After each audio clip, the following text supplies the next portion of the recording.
Good morning.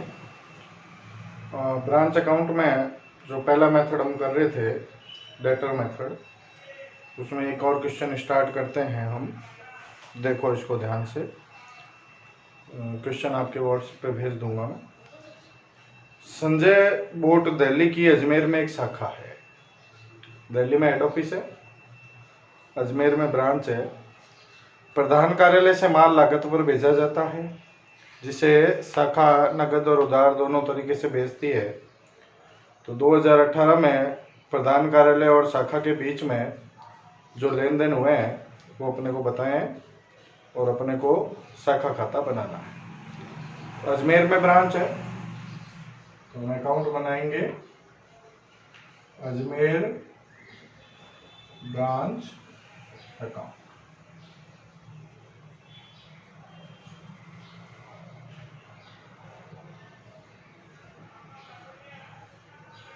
Ajmer branch account हमने बनाया है।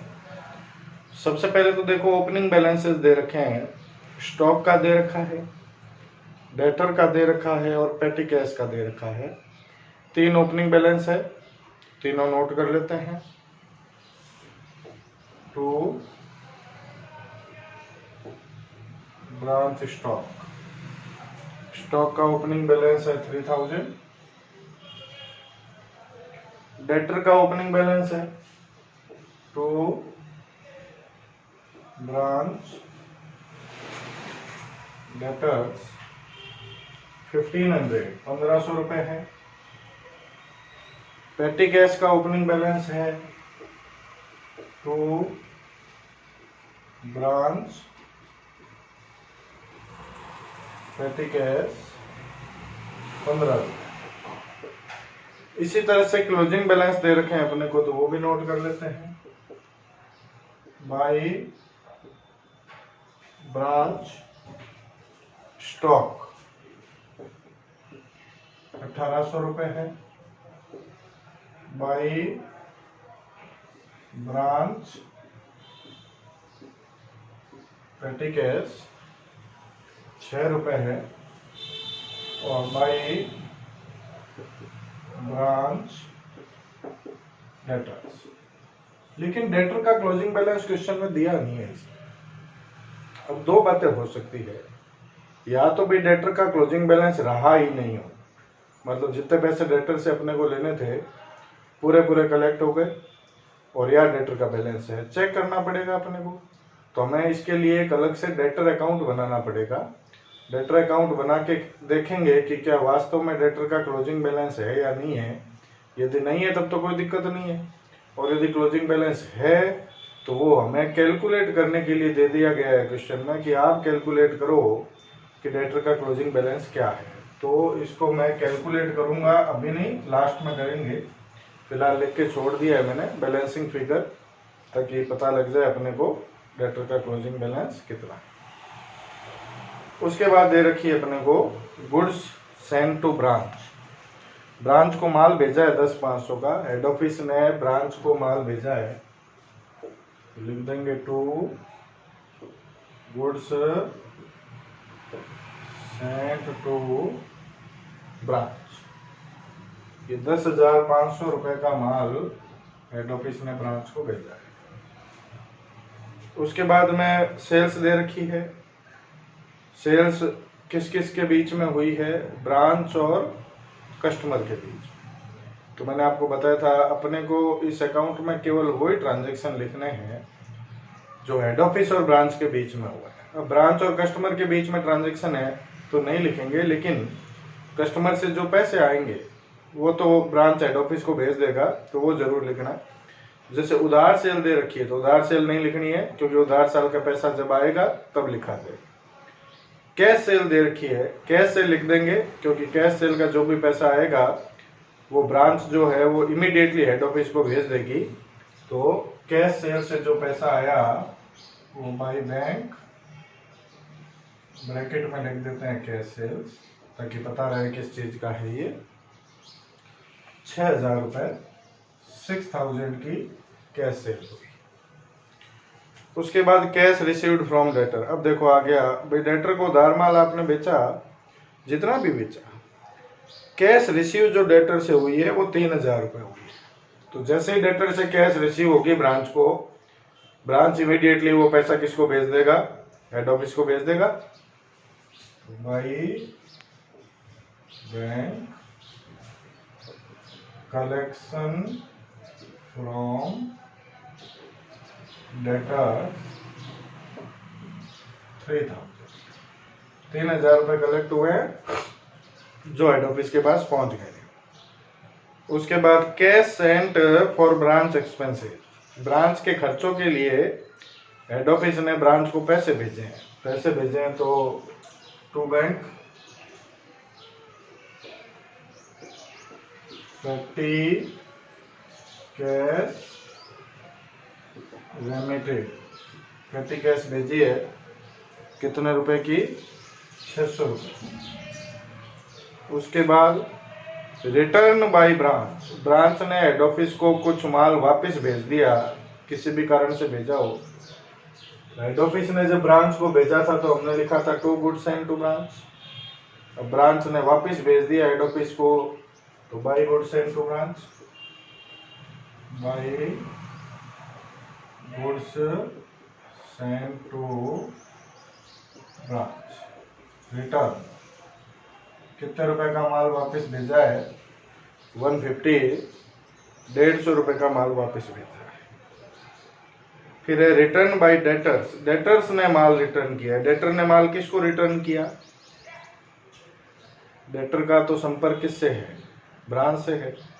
तो डेटर ने माल रिटर्न किया है ब्रांच को, तो ये ट्रांजैक्शन भी हेड ऑफिस और ब्रांच के बीच में नहीं है, तो इसको हम यहाँ पे नहीं लिखेंगे।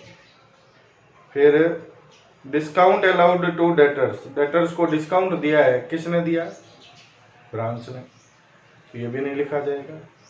बैड डेब्ट्स हुई है डेटर से, वो भी नहीं लिखी जाएगी। भाई इस अकाउंट में तो अपने को वही ट्रांजैक्शन लिखने हैं जो हेड ऑफिस और ब्रांच के बीच में हुए।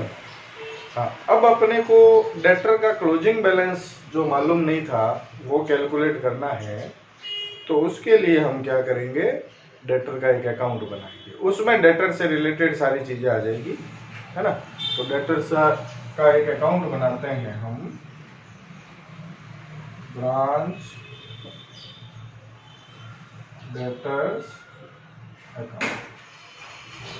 अब इसमें डेटर से रिलेटेड जो जो इंफॉर्मेशन है, अब इसमें ये बात नहीं है कि भाई जो ट्रांजैक्शन हेड ऑफिस और ब्रांच के बीच में हुआ है वो लिखना है। डेटर का अकाउंट जब हम बना रहे हैं तो ब्रांच और डेटर के बीच में जो भी, ये वर्किंग नोट है, ये एक्चुअल अकाउंटिंग का पार्ट नहीं है। ये वर्किंग नोट हम किस लिए बना रहे हैं, डेटर का क्लोजिंग बैलेंस कैलकुलेट करने के लिए बना रहे हैं। तो ब्रांच और डेटर के बीच में जो भी ट्रांजैक्शन है वो सारे यहाँ पे लिख देंगे, और ये एक्चुअल पार्ट नहीं है तो इसके आगे मेमोरेंडम वर्ड लगा देते हैं हम।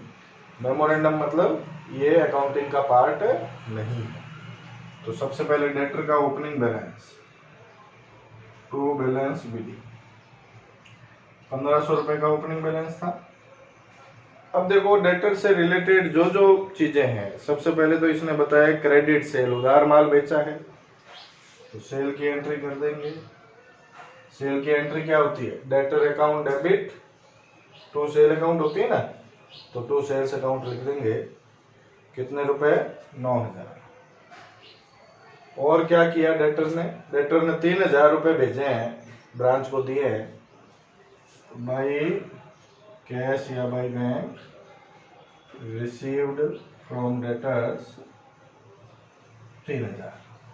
और क्या ट्रांजैक्शन है, एक सेल्स रिटर्न हुई है डेटर के थ्रू 900 रुपए की, बाई सेल्स रिटर्न 900 रुपए। डिस्काउंट दिया है ब्रांच ने डेटर्स को, बाई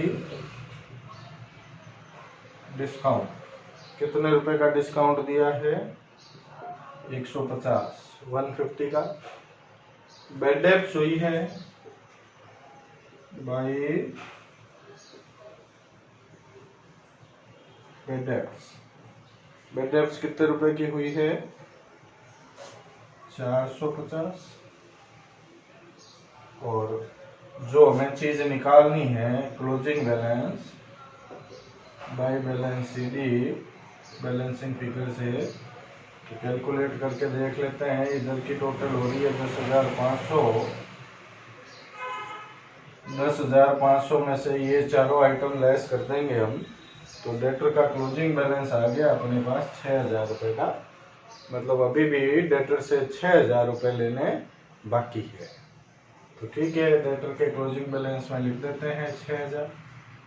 हो गया अपना काम, ब्रांच अकाउंट बन गया पूरा। अब ब्रांच अकाउंट का डिफरेंस निकाल लेंगे। जो भी अंतर आएगा वो ब्रांच का प्रॉफिट या लॉस होगा, वो प्रॉफिट या लॉस हम हेड ऑफिस के P&L अकाउंट में, जनरल P&L में ट्रांसफर करना है अपने को। तो to general P&L account profit, difference निकालेंगे। इधर की टोटल हो रही है 16,956। 16,956 में से इधर वाले सारे आइटम लेस कर देंगे, तो प्रॉफिट आएगा 1341। मतलब ये जो दिल्ली का हेड ऑफिस है